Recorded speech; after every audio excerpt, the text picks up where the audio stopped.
कोई दीन दुखी हो, दुर्बल असहाय हो, लंबी यात्रा पर जाना हो,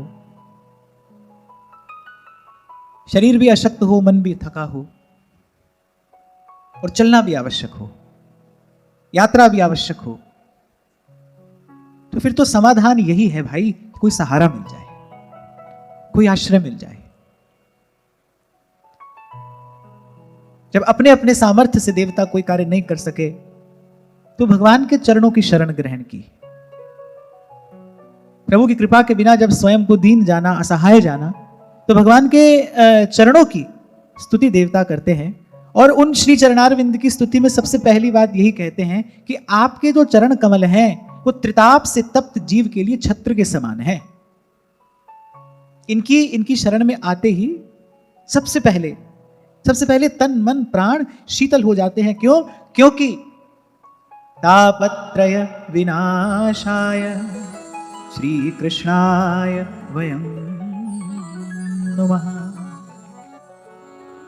यहां 3 ताप हैं, आदि भौतिक, आदि दैविक और आध्यात्मिक। और वहां साधन में 3 बाधाएं हैं, मल, विक्षेप और आवरण। क्योंकि भाई हमारे लिए संकट बाहर भी है, संकट भीतर भी है, अंधेरा बाहर भी है, अंधेरा भीतर भी है। इन चर्म चक्षुओं से तो केवल स्थूल वस्तु ही दृष्टि में आती है ना, इनसे तो केवल स्थूल वस्तु ही दिखाई पड़ती है, सूक्ष्म का अनुभव कहां होता है। और ये देश बड़ा सूक्ष्म है, तो मन हूं की जहां गति नहीं। तो अगर हम साधक की दृष्टि से देखें तो भीतर भी अंधेरा है, बाहर भी अंधेरा है, भीतर भी संकट है, बाहर भी संकट है। तो कोई आश्रय चाहिए, कोई आधार चाहिए। और इस स्तुति में 9 श्लोकों में देवताओं ने यही कहा कि प्रभु त्रिताप से तप्त जीव के लिए, पाप से दग्ध जीव के लिए, अज्ञान से भूले भटके जीव के लिए आपके चरणों की शरण एकमात्र आश्रय है। यही अंधे की लकड़ी है, जिसे सूरदास जी ने कहा, तुम्हारी शरण में, तुम्हारे चरण में, हरि मेरो ठौर ठिकानो,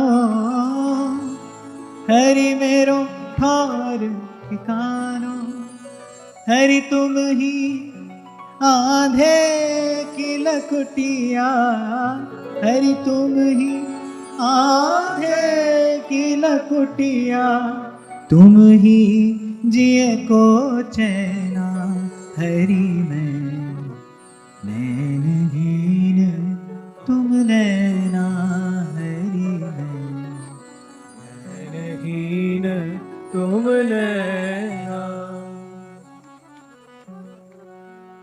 दर्शन ते सुख बिन दर्शन दुख, दर्शन ते सुख बिन दर्शन दुख, हरि मेरो मनवा पावे, हरि मेरो मनवा पावे। तुम देखे मेरो सूरज उगे, तुम देखे मेरो सूरज उगे, तुम बिछड़े छिप जावे, तुम बिछड़े छिप जावे, हरि तुम ही आंधे की लकुटिया, हरि तुम ही आंधे की लकुटिया, तुम ही जिए को चैना, हरि मैं नैनहीन तुम नैना, हरि मैं नैनहीन तुम नैना।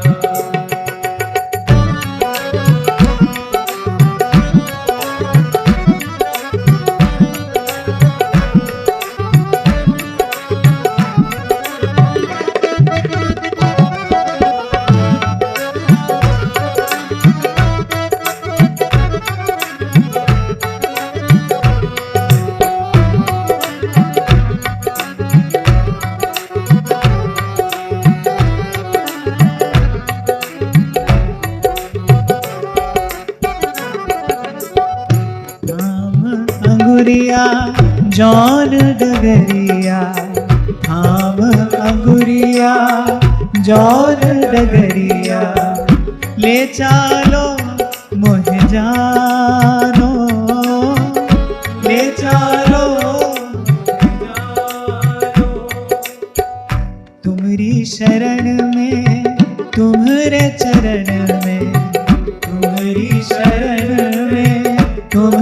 चरण में, हरि मेरो ठौर ठिकानो, हरि मेरो ठौर ठिकानो।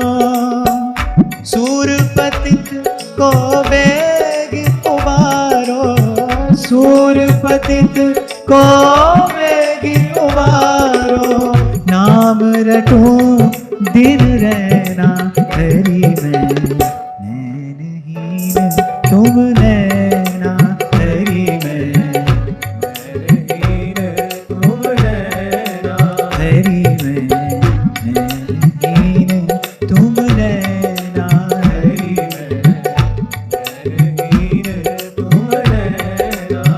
हरि तुम ही आंधे की लकुटिया, हरि तुम ही आंधे की लकुटिया, हरि तुम ही आंधे की लकुटिया, हरि तुम ही आंधे की लकुटिया। तुम ही जिए को चैना हरि में, नैनहीन तुम नैना हरि में, नैनहीन तुम नैना।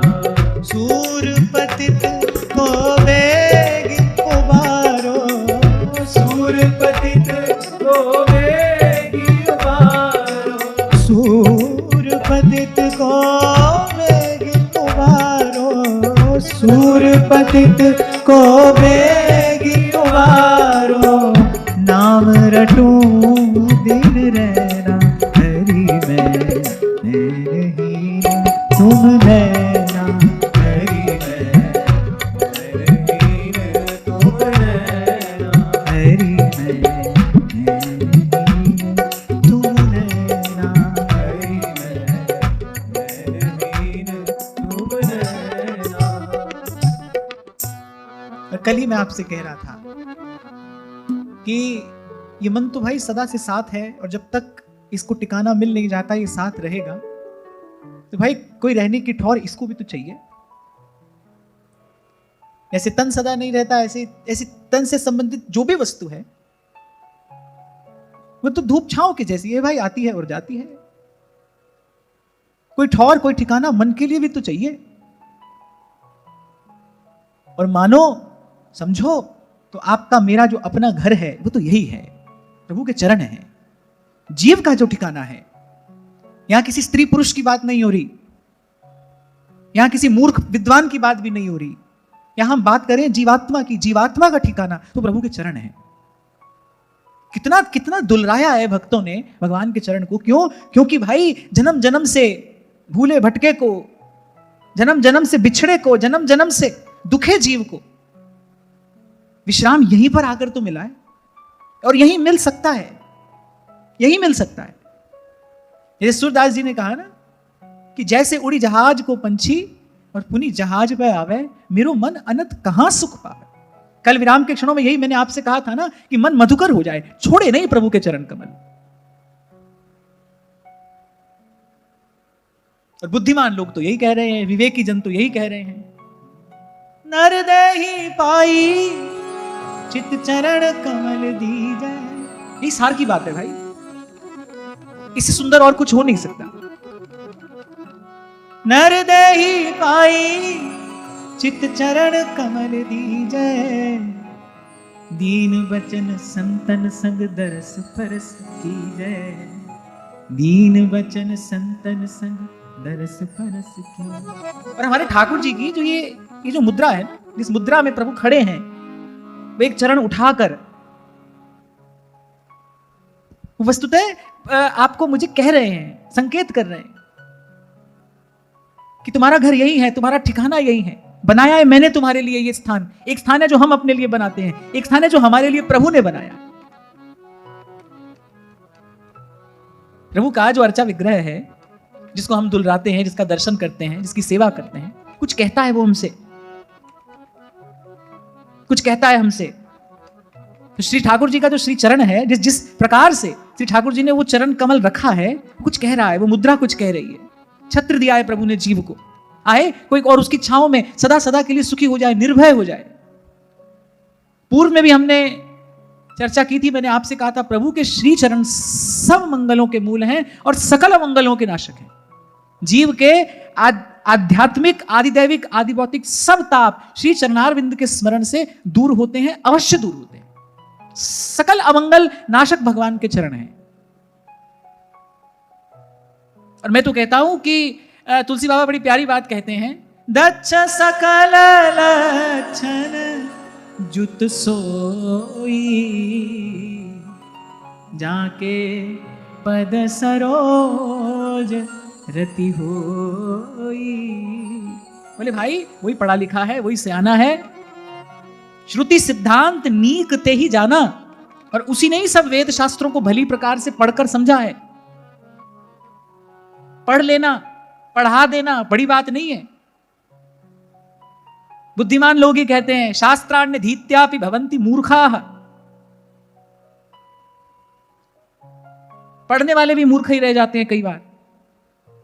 तो पढ़ लेना, पढ़ा लेना दूसरी बात है, पर वेद शास्त्र को पढ़कर उसके मर्म को जानना ये गुरु कृपा से संभव होता है। और यहां श्री गोस्वामी जी कह रहे हैं, अरे भाई वही निपुण है, वही चतुर है, वही सयाना है, और उसी ने वेद शास्त्रों को ठीक प्रकार से समझा है, वही दक्ष है, दक्ष। और कह रहे सकल लक्षण जुत सोई, सभी गुण उसके हृदय में ही रहते हैं। जाके पद सरोज रति हो, अरे श्री चरणों में जिसका प्रेम है। कल आपसे मैंने कहा था ना कि सार वस्तु क्या है, किसी ने कहा कुछ, किसी ने कहा कुछ। इन श्री चरणों का जो प्रेम है वो सार वस्तु है। ये चरण कमल हो और हमारा मन मधुकर हो और मंडराता रहे बस चरण कमलों के निकट। पहले भी मैंने आपसे कहा था, भक्ति जो है वो बड़ी सलज्जा है, और जैसे कोई सलज्जा स्त्री अपने नेत्र नहीं उठाती, पति सन्मुख हो तब भी वो अपने नेत्र नहीं उठाती, पति ही उसके चिबुक से उसका चिबुक उठाकर उसको स्वयं के दर्शन के लिए प्रेरित करता है, स्वयं वो अपने नेत्र नहीं उठाती। ऐसे ही भक्ति है, पतिव्रता, उसकी दृष्टि सदा अपने स्वामी के चरणों पर है। प्रेम भाव जहां भी होगा उसकी दृष्टि सदा चरणों पर होगी। तभी श्री महाप्रभु कहते हैं कि जागते सोते सपने हे स्वामिनी, आपके चरणारविंद की छटा मेरे हृदय में स्फुरित रहे। सकल अमंगलों के नाशक हैं। और महाप्रभु तो कहते हैं, श्री राधे तत्पदाब्जात स्रवती निरवधि प्रेम पीयूष कोटि। इन चरणों से निर्झर बहता है उस दिव्य प्रेम का, सतत, अखंड, अगाध, अबाध। और भाई यही संतों की हम पर कृपा है कि मंथन तो उन्होंने किया, मंथन का परिश्रम तो उन्होंने किया, और सार वस्तु निकाल के आपको मुझे दे दी।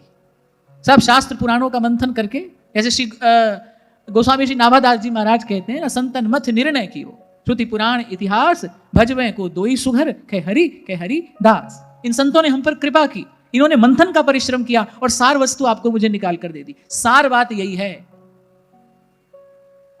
चरण कमल अविनाशी, भज मन चरण कमल अविनाशी। चरण कमल अविनाशी, भज मन चरण कमल अविनाशी। जेताई दिस धरन गगन बिच, जेताई दिस धरन गगन बिच, तेताई सब मिट जासी, भज मन चरण कमल अविनाशी। भाई वही सिद्ध है, देखिए जिसकी श्री चरणों में रति हो गई है, जिसने ये मर्म जान लिया, पहचान लिया गुरु की कृपा से। भाई मेरी ठौर कहाँ है, मेरा ठिकाना कहाँ है। मुझे स्मरण आ रहा है, श्री चरणों का स्मरण करते करते वो प्रसंग स्मरण आ रहा है। जाना था गंगा पार प्रभु, केवट की नाव चढ़े। आप देखो भगवान कह रहे भाई सांझ होने वाली है, अब तू देर मत कर। केवट ने कहा कि प्रभु कुछ भी कहें आप, पर मैं इन श्री चरणों की धोवन लिए बिना तो आपको नाव पर नहीं बैठा सकता। राम चरण सुखदाई, भज मन राम चरण सुखदाई। मैं तो कहता हूं इतना परिश्रम संसार के लिए किया है, आज तक चक्की में पिस रहे हो।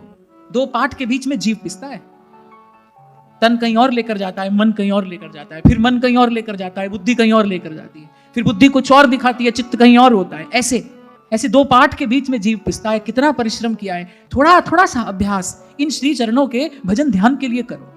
सब सुखों के मूल भगवान के चरण हैं। और करत करत अभ्यास जड़मति हो तो सुजान, आप तो मनुष्य हो। संतों की गुरुजनों की आप पर कृपा है, आपको धाम मिला है, नाम मिला है, आपको साधन मिला है, आपको युक्ति मिली है, सब कुछ तो आपके पास में है। थोड़ा सा अभ्यास करो इन श्री चरणों के भजन का, ध्यान का। और ये जो संत कह रहे हैं स्वयं अपने जीवन में अनुभव करो। देखो, राम चरण सुखदाई भज मन, राम चरण सुखदाई। जिन चरणन की चरण पादुका भरत रहे लवलाई। जिन चरणन की चरण पादुका भरत रहे लवलाई।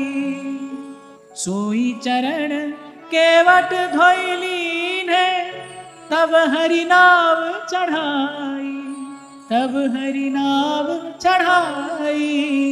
भज मन राम चरण सुखदाई। मैं जब भी इस प्रसंग का चिंतन करता हूं तो मेरी दृष्टि, केवट की दृष्टि भगवान के चरण कमलों पर है और मेरी दृष्टि रहती है केवट के भाव पर।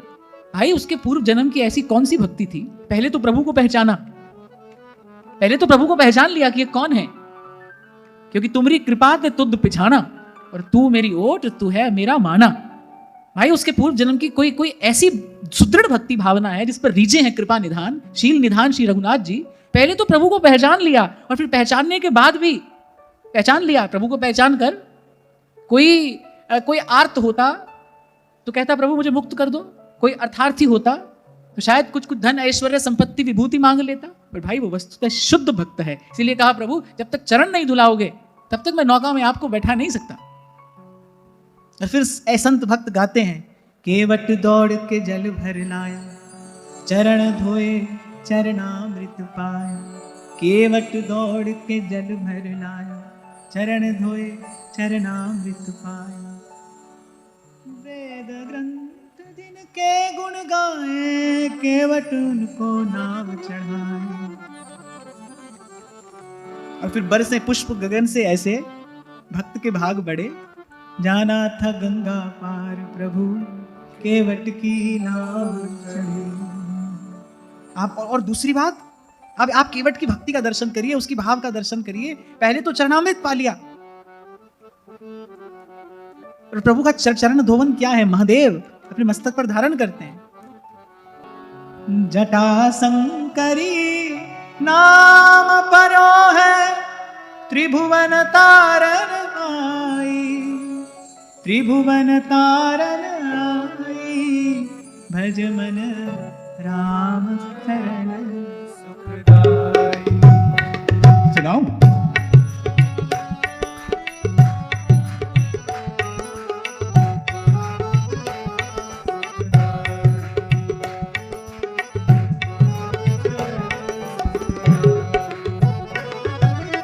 श्री ठाकुर जी के जन्म के प्रसंग में ऐसा वर्णन आता है कि जो बाजे थे अपने आप बजने लगे। तो ऐसे कभी कभी कथा में भी आपके मेरे हृदय में आनंद स्वरूप प्रभु प्रकट होते हैं। अब जैसे बाजा अपने आप बजने लगा, मैंने नहीं कहा था बजाओ, बजने लगा।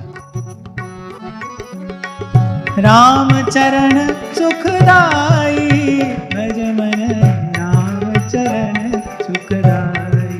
भज मन राम चरण सुखदाई, भज मन राम चरण सुखदाई। भज मन राम चरण सुखदाई। जिन चरणन ते निकसी गंगा, शंकर जटा समाई।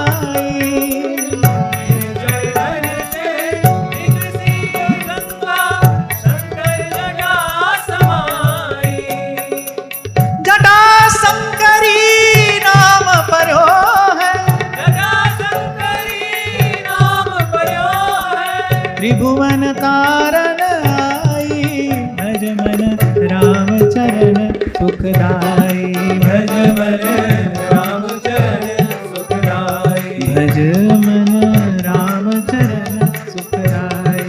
भज मन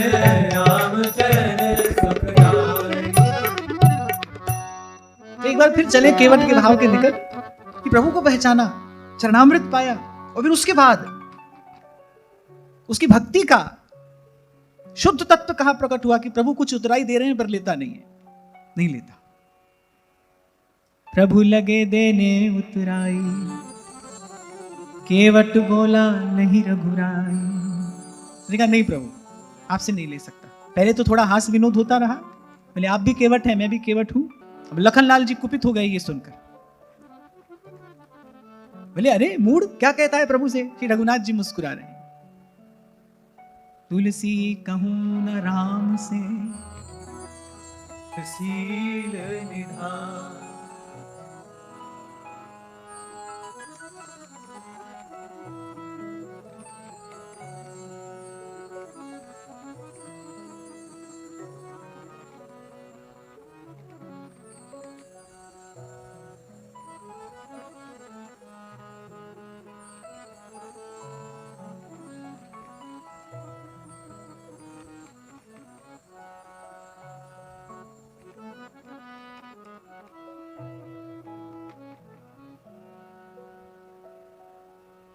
तो प्रभु मुस्कुरा रहे हैं। जगदम्बा कभी रघुनाथ जी की ओर देखती हैं, कभी केवट की ओर देखती हैं।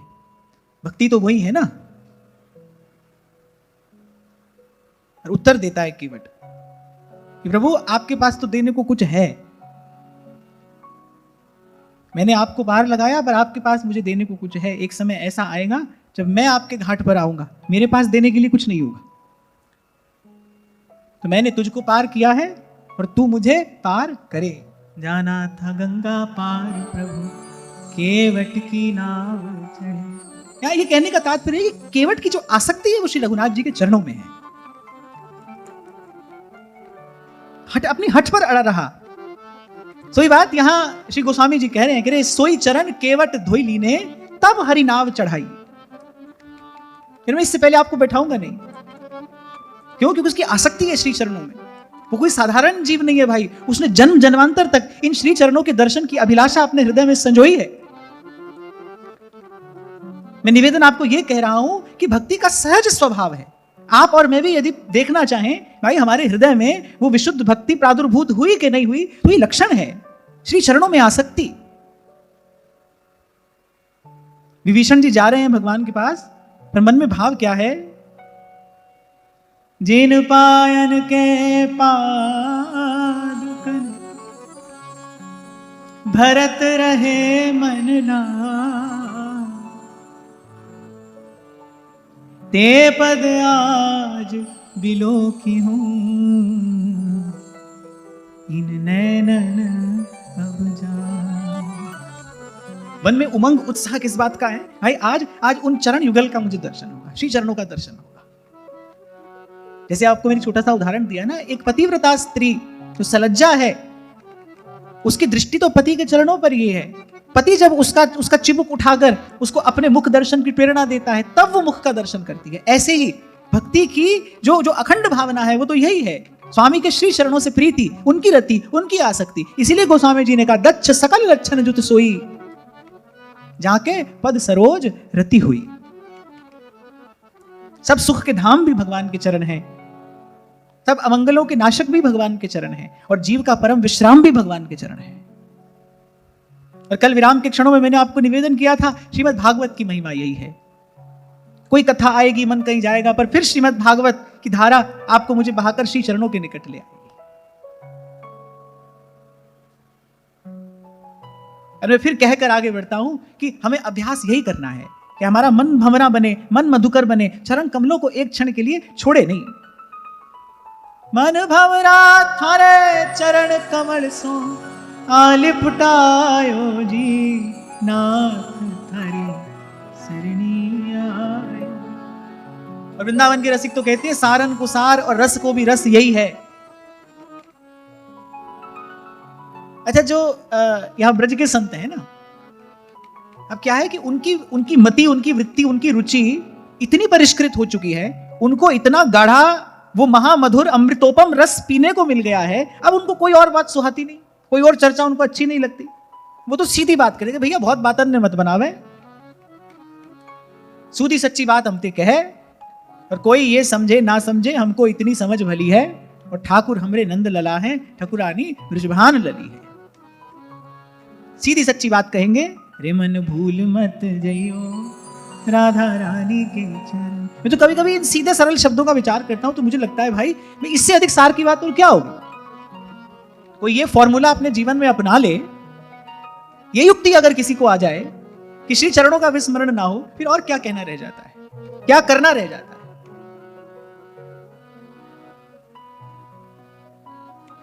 और मैं फिर कह रहा हूं भाई, अभ्यास करोगे तो हो जाएगा। वो संसार, वो जड़ संसार जिससे ना हमारा स्वरूप मेल खाता है, ना हमारा स्वभाव, अरे वो भी हमको अपना सा लगने लगा। अरे हम भी उसके हो गए, किस कारण? अभ्यास का ही तो कारण। जन्म जन्मांतर का अभ्यास ही तो पक्का हो गया, दृढ़ हो गया। अब कि अब संसार अपना लगता है। भगवान का भजन करने के लिए आसन लगाना पड़ता है, संसार का भजन सहज होता है।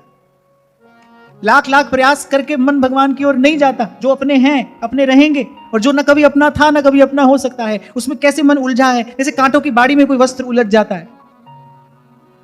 संत को देखकर दया आती है, वो कहता है, ये संसार कांटों की बाड़ी, उलझ उलझ मर जाना है, उलझ उलझ मर जाना है। इसलिए कभी मैंने आपसे कहा था, भाई ठीक है, प्रारब्ध को हमको स्वीकार करना है, संसार के प्रति, परिवार के प्रति हमारा कर्तव्य है, उसका पालन करना है, लेकिन उसको करते करते मरना नहीं है। आज मैं देखता हूं कि मानव जीवन की सबसे बड़ी दुविधा यही है, विडंबना यही है कि उसे इस चक्रव्यूह में जाना तो है, उसे घुसना तो आता है, उसे निकलना नहीं आता है। और जब तक चक्रव्यूह से निकलना ना आता, उसमें घुसना नहीं चाहिए। आपके शब्दों में कहूं तो there must be an exit plan ready. जाने से पहले उसे निकलना कैसे है, ये सावधानी, ये सजगता आपके भीतर हो, भाई हम इसमें जा रहे हैं कि निकलेंगे कैसे। अब पड़ गए, गृहस्थी में पड़ गए, कोई बात नहीं, गृहस्थी में ही भगवान भी जन्मते हैं, गृहस्थी में ही भक्त भी जन्मते हैं, कोई बात नहीं, पर भाई उसमें पड़े नहीं रहना है। हमारे यहां बड़ी सुंदर व्यवस्था थी ना कि गृहस्थ आश्रम में प्रवेश भी होगा, पर फिर वो गृहस्थ आश्रम से वानप्रस्थ की ओर भी चला जाएगा, फिर वानप्रस्थ से कोई सन्यासी भी होगा। बूढ़े हो गए, शरीर जर्जर हो गया, इंद्रियां अशक्त हो गई, अभी भी तुम हमारे इसी में लगे हो, हमने तुम्हारे लिए जीवन लगा दिया, तुमने हमारे लिए ये किया, हमने नहीं किया, तुमने नहीं किया, हमने किया, यही गाना चल रहा है। अरे आप कुछ काल के लिए गृहस्थ आश्रम में आपने प्रवेश किया, आप अपनी ओर से, अपनी ईमानदारी से आपने अपने कर्तव्य का पालन किया। अब भाई वहां से आगे भी तो बढ़ना है। इसको कहते हैं गति ना होना, गति रुक जाना, जीवन की गति रुक जाना। तब आकर संत की आवश्यकता पड़ती है, क्योंकि भाई उस गृहस्थ का, उस व्यवहार का प्रभाव ऐसा है। सुग्रीव जी भी भूल गए, भगवान को दिया हुआ वचन भूल गए। फिर हनुमान जी ने आकर समझाया ना, तो विस्मृति हो जाना बड़ा स्वाभाविक है। इसीलिए कहा जाता है कि भाई बने रहोगे सत्संग में तो सही समय पर सही कार्य करने की प्रेरणा मिलती रहेगी। ये बड़ी महत्वपूर्ण बात मैंने आज आपसे कही, प्रसंग उपस्थित हो गया तो आपको निवेदन कर रहा हूं कि गृहस्थ आश्रम तो सब आश्रमों में उत्तम है, ये महाभारत का वचन है, लेकिन उसके बाद भी कुछ है, उसके बाद वानप्रस्थ भी है। और मैं तो कहता हूं कि पहले की व्यवस्था ऐसी थी कि 100 वर्ष की आयु होती थी, 25 वर्ष तक ब्रह्मचर्य आश्रम, फिर 50 तक गृहस्थ आश्रम, 75 तक वानप्रस्थ, और उसके बाद संन्यास। पर आज तो मुझे लगता है 100 वर्ष की आयु तो माननी नहीं चाहिए, 80 मानो। वैसे तो 80 भी कठिन है, पर चलो कोई बात नहीं, 80 मानो। 80 मानो तो फिर तो भाई 40 में वानप्रस्थ का विचार तो आरंभ हो जाना चाहिए, और 60 के बाद तो भाई संन्यास हो ही जाना चाहिए, हो ही जाना चाहिए। हमारे ऋषि मुनियों की परंपरा तो यही है, शास्त्र भी यही निर्देश आपको मुझे कह रहे हैं, संतों भक्तों का अनुभव भी आपको मुझे यही सिखा रहा है। अरे बूढ़े हो गए और वही मेरा तेरा अभी तक लगा है, इसको कहते हैं जीवन की गति कुंठित हो जाना। और मैंने आपसे कहा था, याद रखना, जल जब तक प्रवाहमान रहता है तभी तक वो पूजा के योग्य है। रुके हुए जल से देवता का अभिषेक नहीं होता, उसे देव पूजा में प्रयोग नहीं किया जा सकता। गांव में आप जाकर देखो, जोहड़ होता है ना, उसमें तो कौन नहाता है? शंभू जी कह रहे भैंस। हाँ, गैया भी नहीं नहाती उसमें, आप कभी उसमें गैया को नहाते नहीं देखोगे, उसमें भैंस ही नहाती है। तो जो रुका हुआ जल है वो तो भैंस के नहाने के काम का होता है। आपके भी जीवन की गति कुंठित हो गई जीवन यदि वो रुके हुए जल जैसा हो गया, तब आगे आप खुद ही समझदार हो। इसीलिए संत मांग रहे हैं, ओ कोई ऐसो रे सुखदाई, कोई मिले जो औषधि दे, जो शक्तिपात करे, हमारे इस जीवन की जो रुकी हुई गति है, इस कुंठा को दूर करे, जीवन को फिर से प्रवाहमान करे। कोई ऐसो रे सुखदाई, जिन हरि की कथा सुनाई, तिस भेंटे गति हो हमारी, तिस भेंटे गति हो हमारी। श्री डोंगरे जी महाराज तो यहां तक कहते थे, बोले वृद्धावस्था के लिए कुछ धन भी अपने पास रखना, सब कुछ अपनी संतान को नहीं दे देना कि वृद्धावस्था आने पर छोटी छोटी वस्तु के लिए तुमको उनका मुख देखना पड़े। देश काल का विचार करके ही महापुरुष धर्म का निर्देश करते हैं, कहते भाई वृद्धावस्था के लिए अपने पास कुछ रखना, क्योंकि अर्थ प्रधान युग है। ये व्यवहार की बात है। उन कहने का तात्पर्य यहां ये है कि भाई अपने यौवन काल में वृद्धावस्था की तैयारी करना, इसी को मैं कह रहा हूं, एक एग्जिट प्लान होना चाहिए, कहां जाना है, कैसे रहना है। नहीं तो जन्म जन्म मुनि जतन कराए, अंतराम कहीं आवत ना। और कल ही मैं आपसे कह रहा था, श्रीमद् भागवत का वाक्य है, भव प्रदाम गेहरतिं चिनत्ति। ये कथा बार बार संसार में डालने वाली जो गेहा शक्ति है, गृहा शक्ति है, उसका छेदन करने वाली है। अर्थात बार बार संसार में कौन डालता है, घर में जो आसक्ति, जो ममता है, वो खींच खींच कर लाती है वहां। आपको मैंने शायद बताया भी था बहुत बरस पहले, हम बाबा विश्वनाथ को कथा सुना रहे थे काशी में, और अंतिम दिन वो जो आयोजक लोग थे अपने घर की बड़ी वृद्ध माता को लेकर आए। मैं शायद पहले दूसरे तल पर रुका हुआ था, तो बड़ी कठिनाई से व्हील चेयर पर उनको बैठाकर और मेरे पास तक लेकर आए। वो माता आकर मेरे से क्या कहती है, कुछ नहीं, बोले महाराज जी आप मैंने आशीर्वाद दो, मैं पोते की बहू का मुख देख लूं, चला नहीं जा रहा है, शरीर रोग से ग्रस्त है, हंसो मत, ये घटना तुम्हारे जीवन में भी घट सकती है। मैंने कोई चुटकुला नहीं सुनाया है आपको, सावधान कर रहा हूं। आप हंस तो ऐसे रहे हो जैसे आप सब जीवन मुक्त हो। ना जानो उच्छिन्न अंत कवन बुद्धि घटई प्रकाशित। ये मन की डोर कब कहां किसके साथ उलझ जाए खबर नहीं है, पता नहीं, सावधान रहना चाहिए। यहां से जाने के बाद आज जरूर पूछना अपने आप से, क्यों हंसे? आप मुक्त हो गए? क्यों हंसी आई? अपने आप को जीवन मुक्त समझते हो इसलिए। कुछ दिन पहले भी मैंने आपसे कहा था, कोई भ्रम नहीं पाल लेना, आप भी यहीं हो, मैं भी यहीं हूं, अभी आप मैं यहीं पर हैं।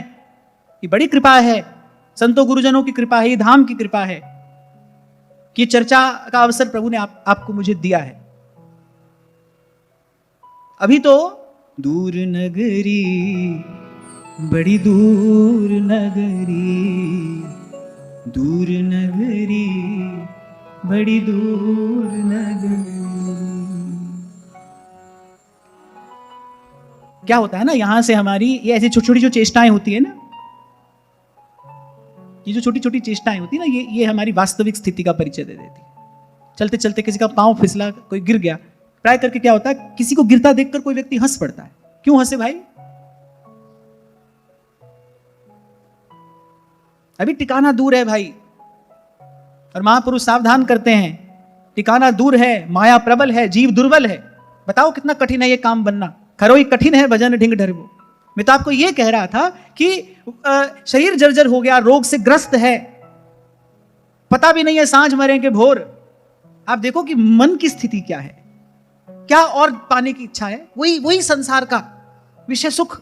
इसको कहते हैं जीव की दुर्दशा होना, इसको कहते हैं द लाइफ इज स्टिंकिंग, दुर्गंध आ रही है जीवन से, इसको कहते हैं दुर्दशा जीवन की। बताया मैंने आपको इसलिए कि भाई आप में सावधान हो जाएं। बार बार आपसे कहता हूं, सही समय पर सही निर्णय लिया जाए, तभी सही फल आता है।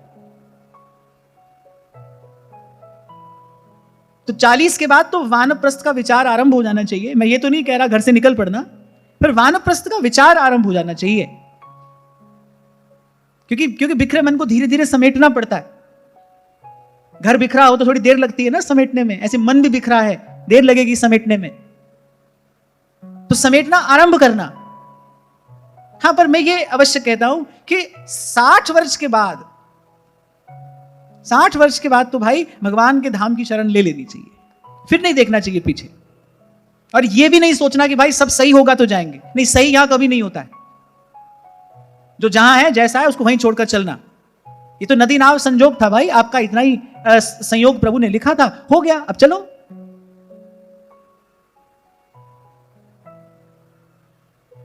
आज की बात तो बड़ी कठिन लग रही है आपको, है ना?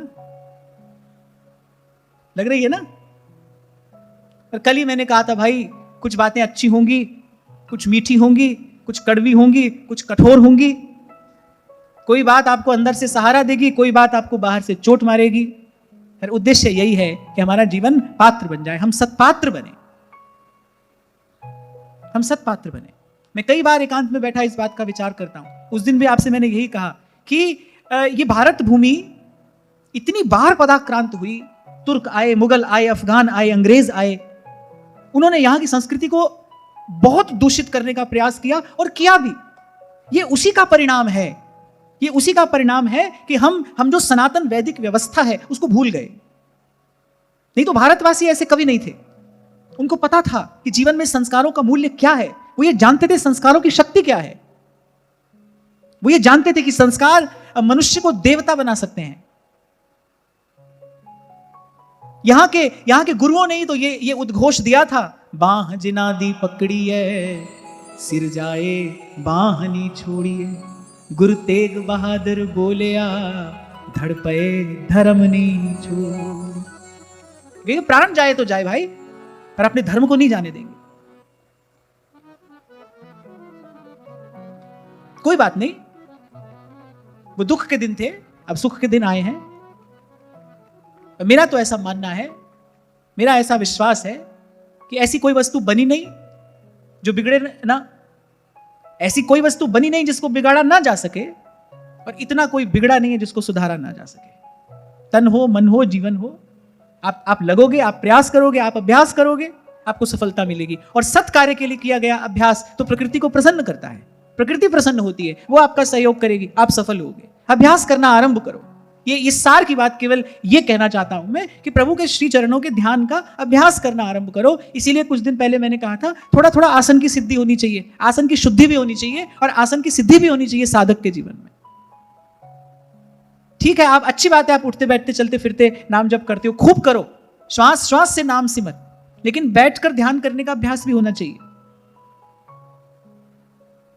थोड़ा प्राणायाम आदि से थोड़ा अपने शरीर को स्वस्थ करके, क्योंकि भाई तन बिन वेद भजन नहीं वरना। हुआ क्या, हमारे जो मन में आया हमने वो बात पकड़ ली, हमको जो अच्छा लगा हमने वो बात पकड़ ली, हमारे हिसाब से जो हुआ हमने वो बात पकड़ ली, जो हमारे अनुकूल था हमने वो बात पकड़ ली और हम चल दिए। नहीं भाई, सिद्धांत को पूरा का पूरा सुनना, समझना और फिर हृदयंगम करना पड़ता है, तभी वो सुफल प्रदान करता है।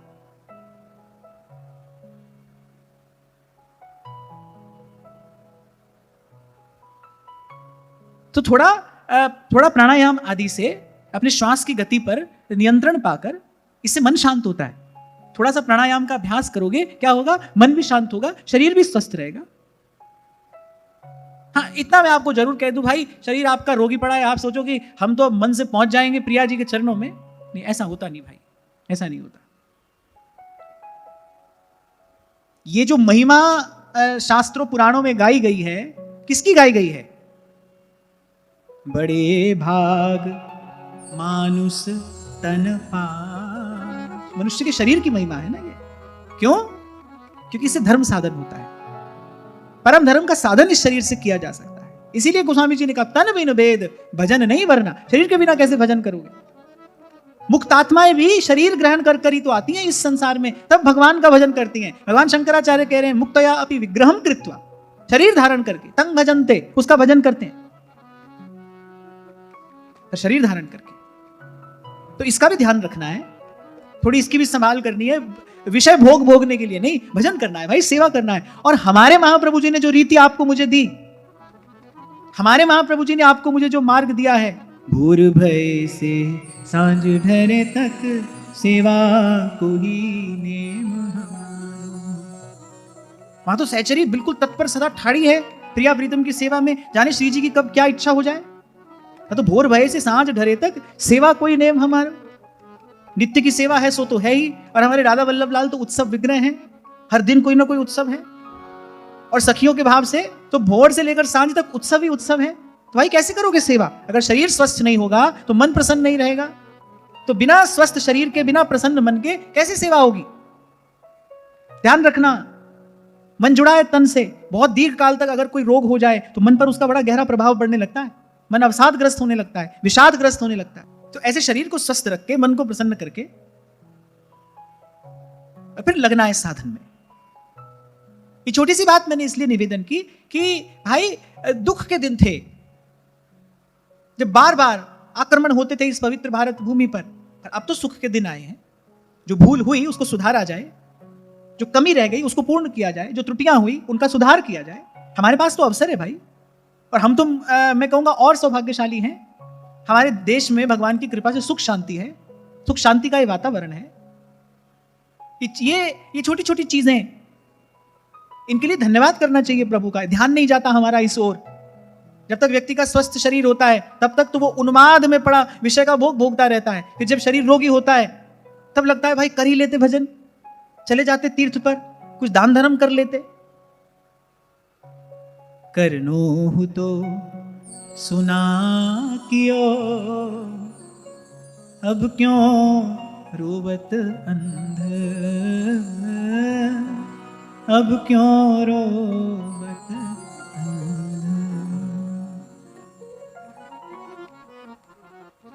ये बात मैं क्यों कह रहा था? श्री चरणों के ध्यान का अभ्यास करना है। अभ्यास के लिए आसन की शुद्धि भी चाहिए, आसन की सिद्धि भी चाहिए। तभी तो उस दिन कह रहा था भाई छोटी छोटी उम्र के बच्चे यहाँ पर बैठते हैं, मैं देखता हूँ बड़ा कठिन हो जाता है उनके लिए 1.5 घंटा सीधा बैठना। बैठ नहीं पाते, टांग यहाँ से हिलाई वहां से हिलाई, ऐसे उठे ऐसे बैठे, कहाँ बैठ पाते हैं?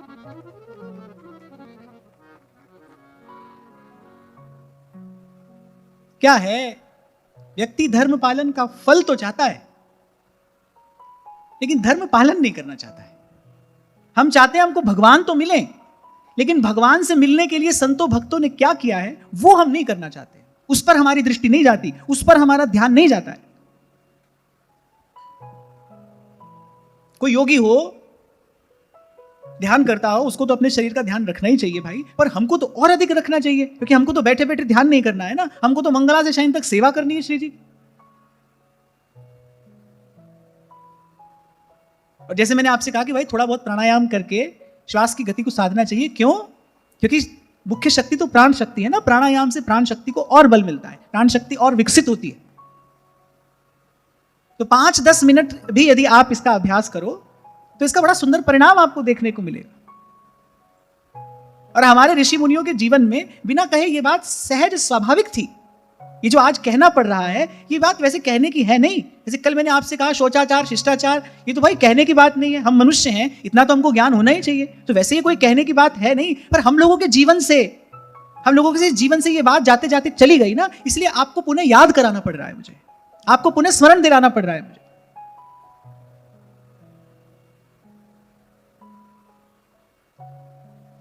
थोड़ी देर बैठो किसी शांत स्थान पर, एकांत में सुखासन लगा कर बैठो, नाम जप करते करते इस प्रकार का ध्यान, इस प्रकार की भावना आपके तन मन को शीतल करेगी। आप में एक दिव्य ओज का, एक शक्ति का, एक उत्साह का संचार करेगी कि मेरे हृदय कमल पर भगवान के सुंदर चरण कमल विराजमान हैं।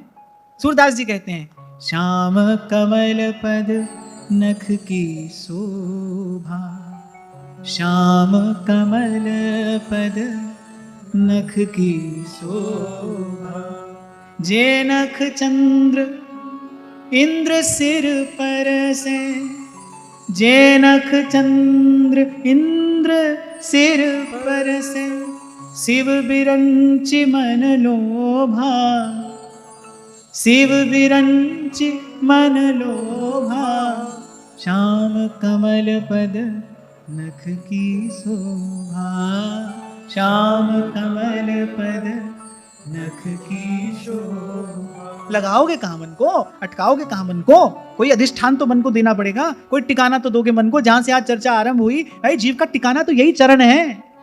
तुम्हारी शरण में, तुम्हारे चरण में हरि मेरो ठौर ठिकानो।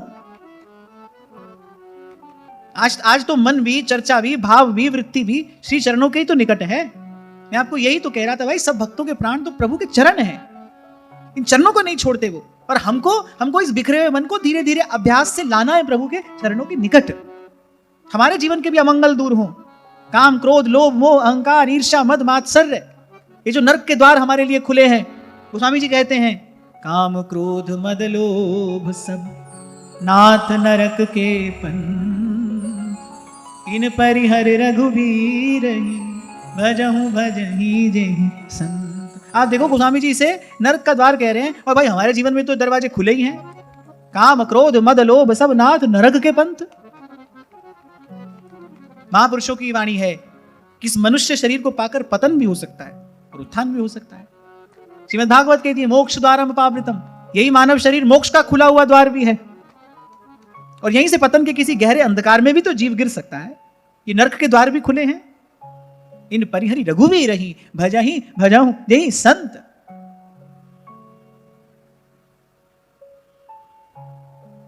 तो देवताओं ने स्तुति की, प्रभु आपके उन चरण कमलों की शरण ग्रहण करते हैं जो जीव के त्रिताप को नष्ट करने वाले हैं, और जिनका आश्रय, जिनका आधार पाकर जीव बड़ी सुगमता से भवजन्य, संसार जन्य जो दुख है, पीड़ा है, व्याधि है, बड़ी सहजता से उसको दूर हटा देते हैं।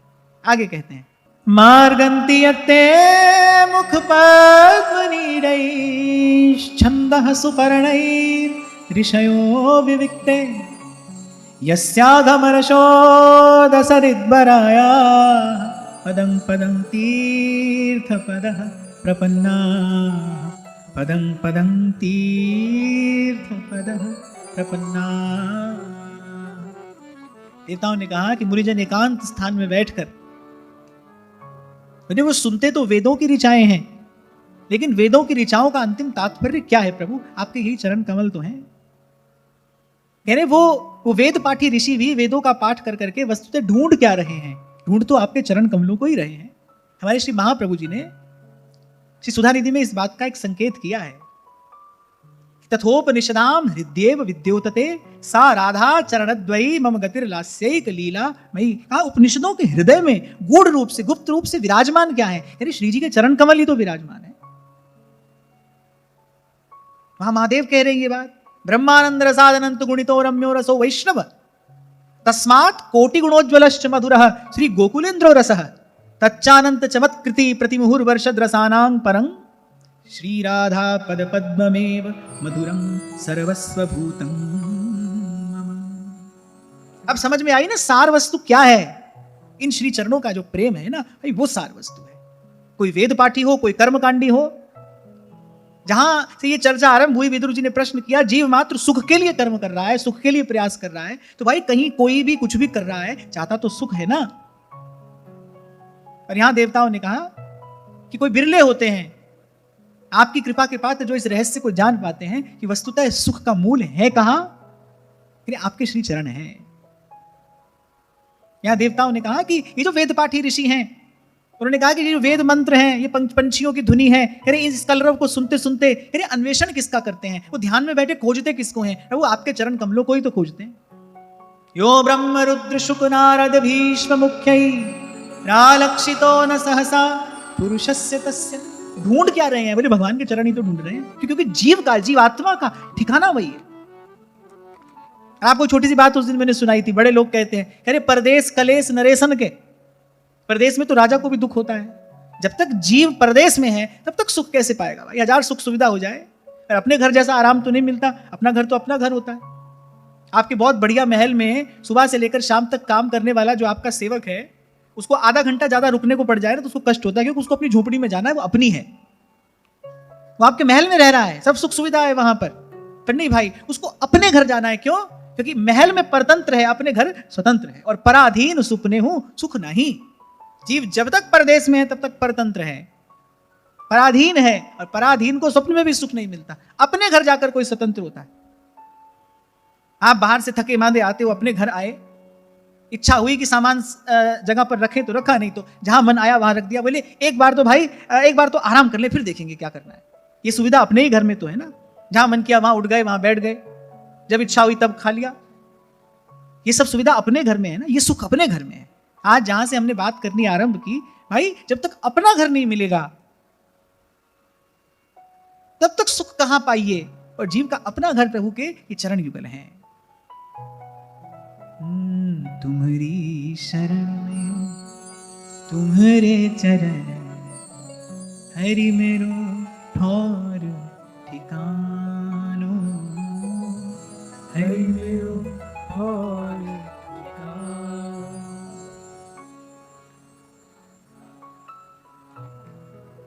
और कामादि खल दल गंजनम, ऐसे भगवान के चरण है। सूरदास जी कह रहे श्याम कमल पद नख की शोभा, कह रहे भजन की जो बाधा है उसको दूर करने वाले भगवान के चरण।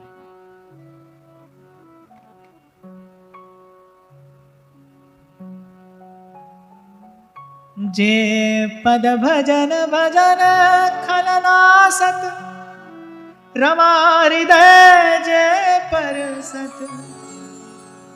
जे नख चंद्र भजन खलनासत, रमा हृदय जय परसत।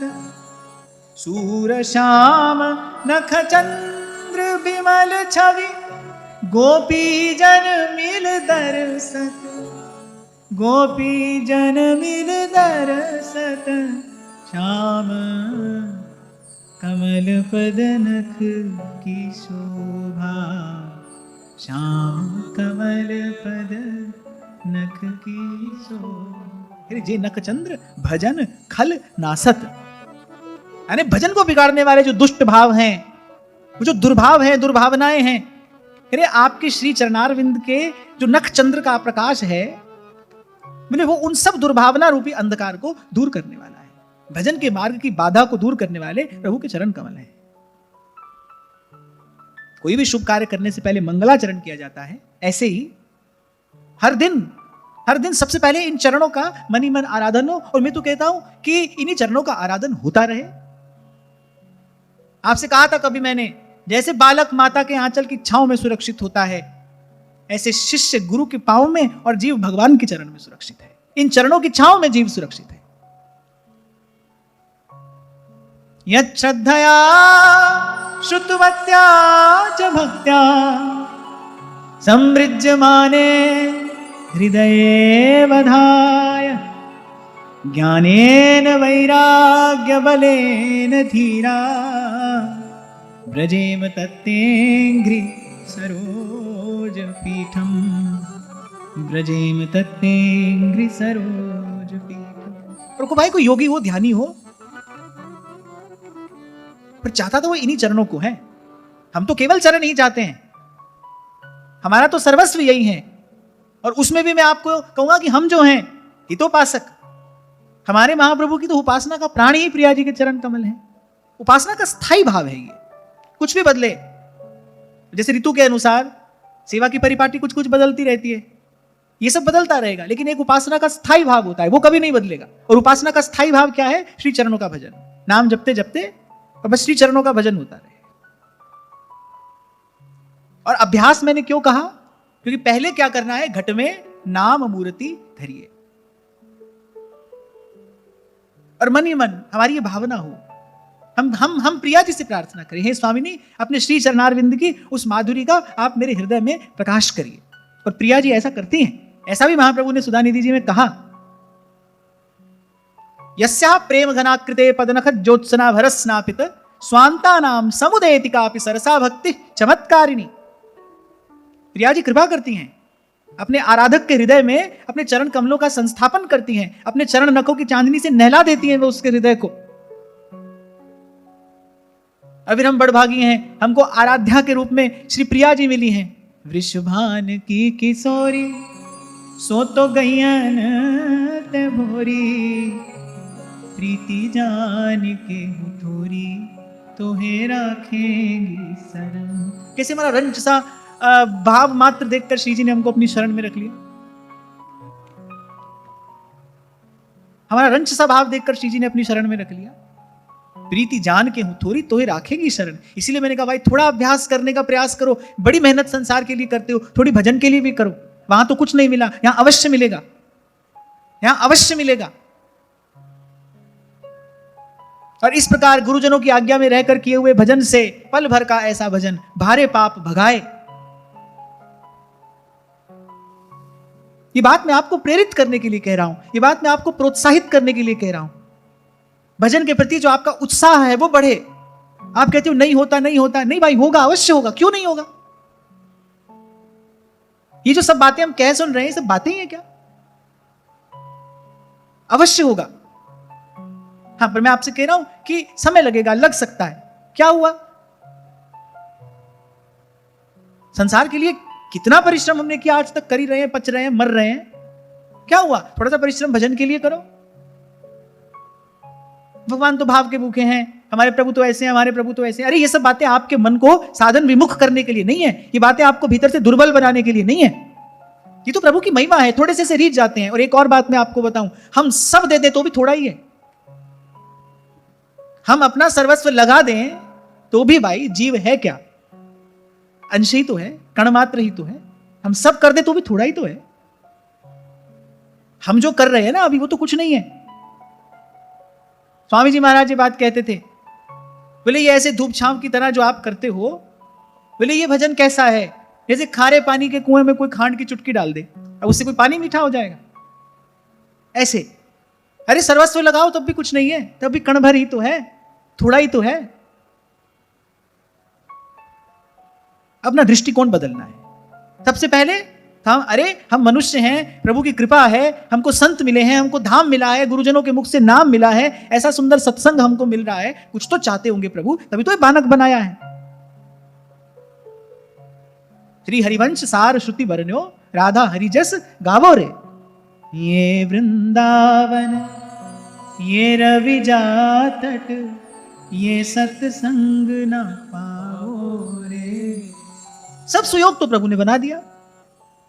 अब तो भाई करने भर की देर है, अब तो मेरे आपके इस साधन में लगने भर की देर है। अच्छा चलो एक बात बताओ, कुछ दिन पहले भी मैंने ये बात कही थी कि एक आसन पे बैठ के थोड़ी देर जप का अभ्यास करना चाहिए। कितने लोगों ने करना शुरू किया? ईमानदारी से बताना।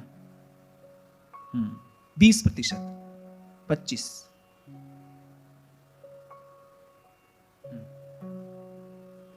इसलिए कह रहा हूं भाई, करोगे तो होगा। मेरे कहते रहने से, आपके सुनते रहने से नहीं होगा। कहत सुनत दशा हृदय नहीं आवे, करने से होगा।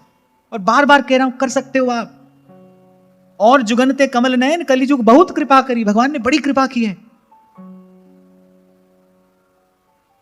आप मुझे कोई उपदेशक ना मानकर, कोई आचार्य ना मानकर, आप मुझे अपना मानकर मेरी ये बात मान लो कि बड़े थोड़े से भगवान मिल जाते हैं। और बुद्धिमान वही होता है जो अवसर का लाभ उठा ले। वही बुद्धिमान है जो हाथ आए अवसर का पूरा पूरा लाभ उठा ले। इस अवसर का पूरा पूरा लाभ लो। और आपको कुछ काल पहले एक बात मैंने कही थी, महाराज श्री से मैंने सुनी थी, बात बहुत अच्छी है, पते की है और काम की है कि भाई आज भजन करो और ठाकुर जी से कहो प्रभु इसकी कृपा से कल हो जाए, बस। और ज्यादा कुछ सोचने की आवश्यकता नहीं है। आज 5 मिनट बैठो, कल 6 बैठना, फिर 7 बैठना, ऐसे धीरे धीरे आगे बढ़ो, आरंभ तो करो। और मैं फिर कह रहा हूं, आपको इसका परिणाम देखने को मिलेगा। आप देखोगे, आप अपने भीतर वो उजास होती देखोगे। मेरे ये शब्द आपको याद आएंगे। मैं कहा करता हूं आपसे, ये लम्हा तो आके गुजर जाएगा, पर इन लम्हों का एक दिन असर आएगा। क्योंकि मैं जिस साधन में आपको लगने के लिए कह रहा हूं वो अमोघ है, वो किसी भी प्रकार से निष्फल हो नहीं सकता, हो ही नहीं सकता। आज शरीर में थोड़ी सामर्थ्य है, शक्ति है, शरीर स्वस्थ है, मन प्रसन्न है, तो आज लगिए इसमें।